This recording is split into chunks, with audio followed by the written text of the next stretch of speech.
Bonjour à tous, je suis chef de filière dans la section agent de prévention et de sécurité.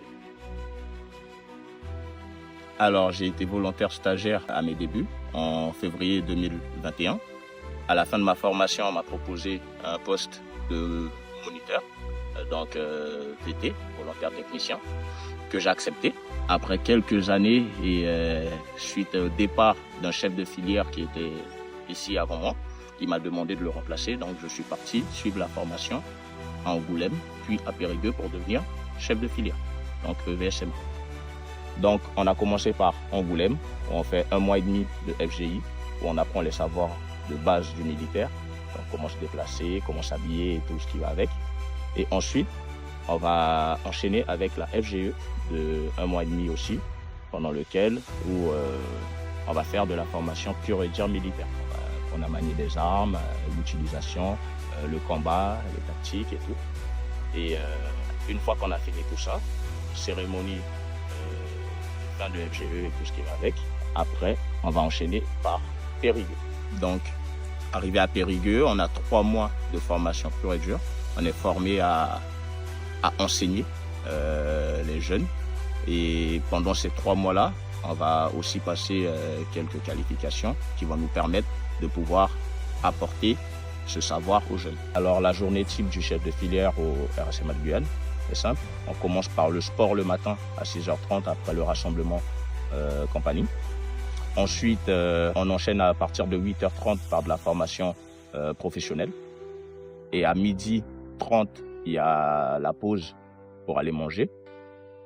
On reprend à 14h15 et on finit à 17h.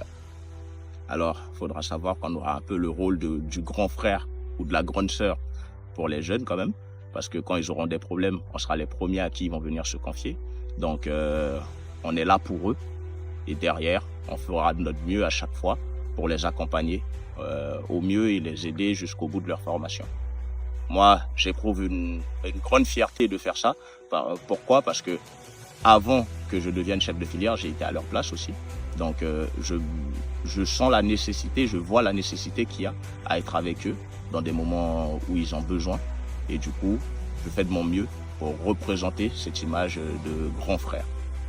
Donc, il faudra savoir que les jeunes qui passent dans ma section, en tout cas, sont là pour 10 mois.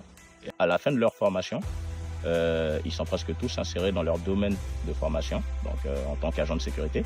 Et on a beaucoup de patrons qui viennent nous exprimer leur joie, en fait, d'avoir des jeunes qui sont issus d'une formation militaire parce qu'ils estiment qu'il y a plus de sérieux. Donc pourquoi? Parce qu'ici, il y a une déontologie militaire. Les mecs, ils ont l'habitude de se réveiller tôt le matin, arriver à l'heure, être respectueux de leur cadre et de leurs camarades. Donc derrière, ça apporte une certaine stabilité qu'on n'a pas forcément dans les formations civiles.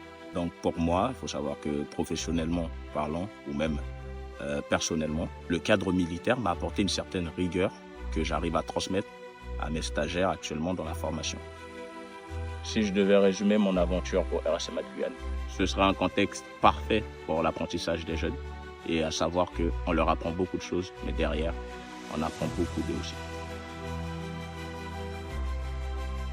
Et pour ceux qui vont nous rejoindre, comme moi j'ai pu transmettre ma passion, j'espère que vous aussi vous pourrez. Foncez, n'attendez pas, rejoignez le RSMA, vous ne le regretterez pas. Clap de fin.